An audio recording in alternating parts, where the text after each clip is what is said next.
السلام علیکم ورحمۃ اللہ وبرکاتہ۔ نحمدہ و نصلی علی رسولہ الکریم، اما بعد، اعوذ باللہ من الشیطان الرجیم، بسم اللہ الرحمن الرحیم۔ رب اشرح لی صدری ویسر لی امری واحلل عقدۃ من لسانی یفقہوا قولی۔ آج کا جو لیکچر ہے وہ قیامت کے بیان کے بارے میں ہے۔ اس میں ہم حدیث کا ترجمہ پڑھیں گے اور سمجھیں گے کہ قیامت کا نقشہ کس طرح کھینچا گیا ہے۔ تو شروع کرتے ہیں۔ وَقُضِیَ بَیْنَہُم بِالْحَقِّ، اور لوگوں کے درمیان ٹھیک ٹھیک فیصلہ کر دیا جائے گا۔ سورج 1 میل کے فاصلے پر ہوگا، زمین آگ کی طرح جل رہی ہوگی، لوگ ننگے پاؤں ننگے بدن حاضر ہوں گے اور اعلان کیا جائے گا، وَامْتَازُوا الْيَوْمَ أَيُّهَا الْمُجْرِمُونَ، اے مجرموں آج نیک لوگوں سے الگ ہو جاؤ۔ پھر گروہ بنا دیے جائیں گے، اہل ایمان، علماء اور اولیاء کا گروہ، صالحہ کا گروہ اور شہداء کا گروہ، ان کو الگ الگ کر دیا جائے گا۔ دوسری طرف کفار کا گروہ، مشرکین کا اور مرتدین کا، یعنی جو اسلام میں داخل ہو کر پھر دوبارہ پلٹ جاتے ہیں۔ پھر منافقین کا گروہ، فساق و فجار کا گروہ۔ پھر عدالت قائم ہوگی، حق تعالیٰ فرشتوں کی موجودگی میں نزول فرمائیں گے۔ عدالت کے اطراف و اکناف پر فرشتے سب بستہ کھڑے ہوں گے۔ فرشتے، انبیاء، اولیاء اور شہداء بطور گواہ طلب کر لیے جائیں گے۔ تو اللہ تعالیٰ پہلے مجرم سے پوچھیں گے کہ کیا میں نے تجھے سوچنے سمجھنے کے لیے دل اور دماغ نہیں دیے تھے، سننے کے لیے کان اور دیکھنے کے لیے آنکھیں نہیں دی تھی؟ تو ابن آدم بولے گا، یا اللہ سب کچھ دیا تھا۔ تو اللہ تعالیٰ فرمائیں گے، پھر تم نے شرک کیوں کیا، میرے نبی محمد صلی اللہ علیہ وسلم کی تکذیب کیوں کی، اور میری نازل کردہ جو ہدایت تھی، جو میں نے قرآن کے ذریعے تمہیں ہدایت نازل فرمائی تھی، قرآن کے مطابق زندگی بسر کیوں نہیں کی؟ پھر ابن آدم اپنے دائیں اور بائیں نظر دوڑائے گا تو اسے آگ ہی آگ نظر آئے گی، اور وہ عرض کرے گا کہ یا اللہ میں واقعی ظالم تھا، بس ایک دفعہ مجھے دنیا میں بھیج دیں، میں موحد بن کر رہوں گا۔ پھر دوسرا مجرم، اس سے اللہ تعالیٰ پوچھیں گے کہ کیا میں نے تجھے مال، دولت، عزت، اہل و عیال اور دوسری نعمتیں نہیں دی تھیں؟ ابن آدم جواب دے گا کہ یا اللہ سب کچھ دیا تھا۔ تو اللہ تعالیٰ فرمائیں گے، پھر تم نے میرے لیے کیا کیا؟ ابن آدم، یا اللہ میں نے تیرے لیے نمازیں پڑھی، روزے رکھے، صدقہ خیرات کیا، قرآن پڑھا اور بہت سے نیک کام کیے۔ اللہ تعالیٰ فرمائیں گے، فرشتوں ابن آدم کے منہ پر مہر لگا دو۔ فرشتے کہیں گے، لبیک و سعدیک یا ربی۔ اللہ تعالیٰ فرمائیں گے، ابن آدم کے اعضاء گواہی دیں۔ اب یہ کہ بائیں ران بولے گی کہ یا اللہ یہ شخص جو ہے نماز، روزہ، صدقہ خیرات تو محض مسلمانوں میں شامل رہنے کے لیے کرتا تھا، لیکن دل سے یہ کفار کا کلچر، ان کا تہذیب و تمدن، ان کے تہوار، ان کی سیلیبریشنز کو پسند کرتا تھا اور اپنی زندگی اسی کے مطابق گزارتا تھا۔ پھر وہ ابن آدم اپنے دائیں بائیں نظر دوڑائے گا اور اس کو آگ ہی آگ نظر آئے گی۔ عرض کرے گا، یا اللہ میں نے واقعی خود پر ظلم کیا تھا، اب بس ایک موقع دے دے اور تاکہ میں دوبارہ جاؤں اور مومن بن کر رہوں۔ پھر تیسرا مجرم آئے گا، اللہ تعالیٰ اس سے سوال کریں گے کہ کیا میں نے تجھے اعلیٰ منصب، عزت دی، بیوی بچے، آرام دہ گھر، ٹھنڈا پانی اور لذیذ کھانے نہیں دیے تھے؟ ابن آدم کہے گا کہ یا اللہ سب کچھ دیا تھا۔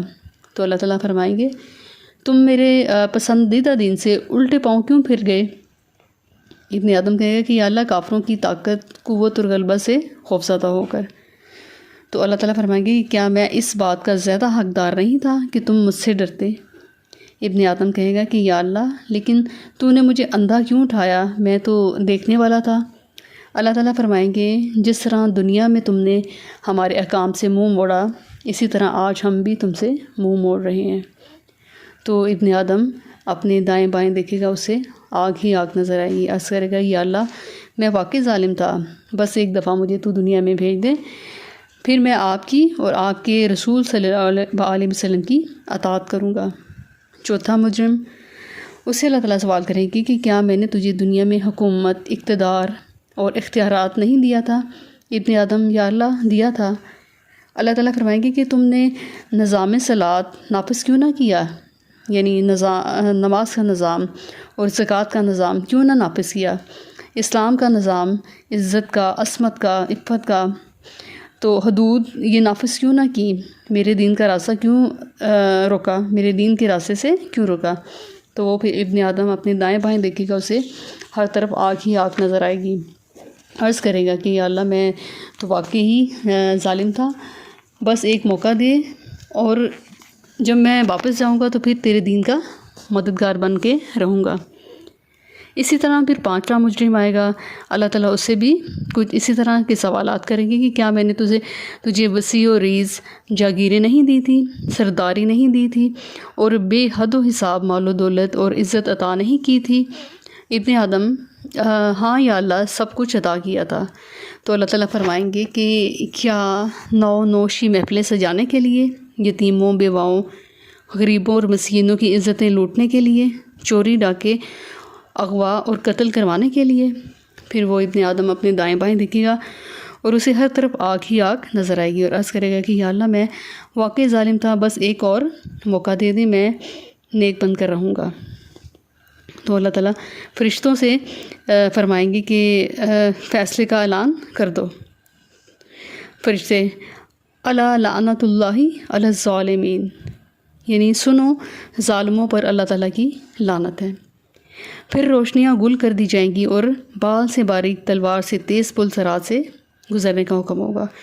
کچھ لوگ پل صراط عبور کر کے عالیشان جنت میں قیام فرمائیں گے، اور کچھ جہنم رسید کر دیے جائیں گے۔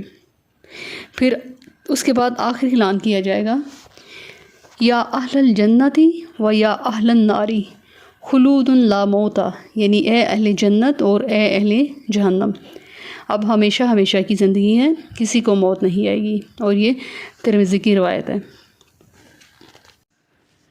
سورۃ العمران کی آیت نمبر 102 میں اللہ تعالیٰ فرماتے ہیں، یا ایھا الذین آمنوا اتقوا اللہ حق تقاتہ ولا تموتن الا وانتم مسلمون، کہ اے لوگو جو ایمان لائے ہو، اللہ سے اس طرح ڈرو جس طرح اس سے ڈرنے کا حق ہے، اور تمہیں موت نہ آئے مگر اس حال میں کہ تم مسلمان ہو۔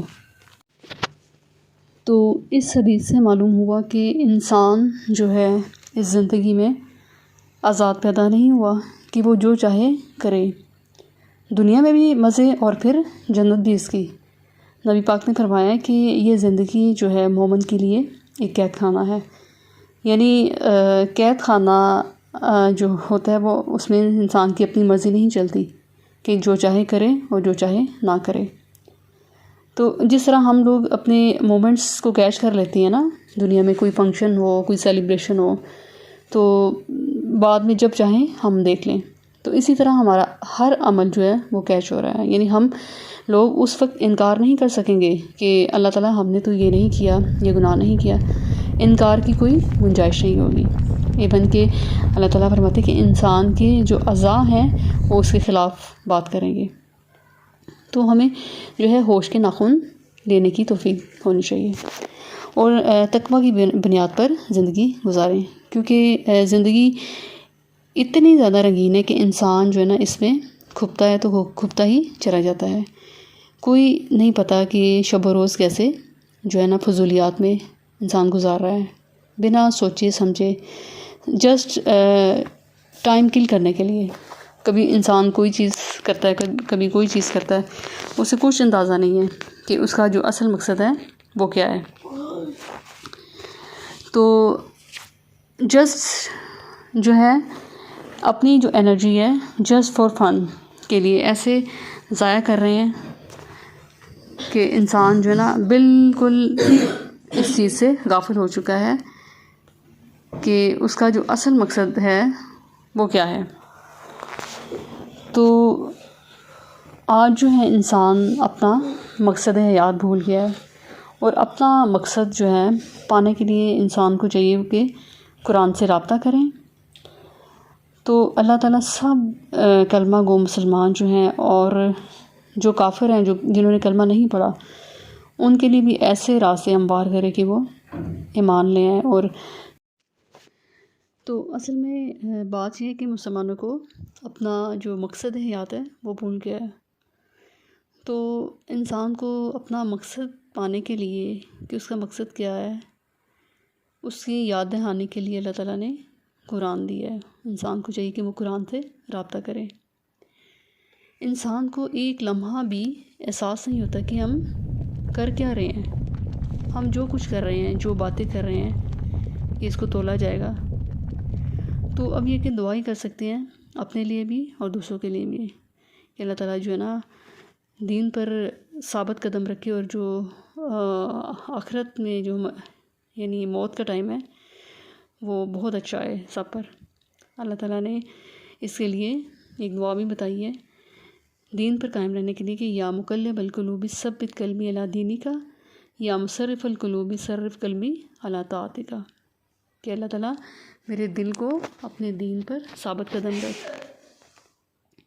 اور میرے دل کو اپنے دین پر پھیر دے۔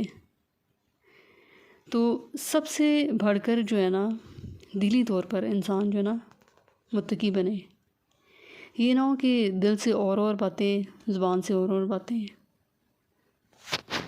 تو اللہ تعالیٰ جو ہے نا سب کو ہدایت نصیب کرے اور نیک اور پرہیزگار بنائے۔ وآخر دعوانا ان الحمد للہ رب العالمین، والسلام علیکم ورحمۃ اللہ وبرکاتہ۔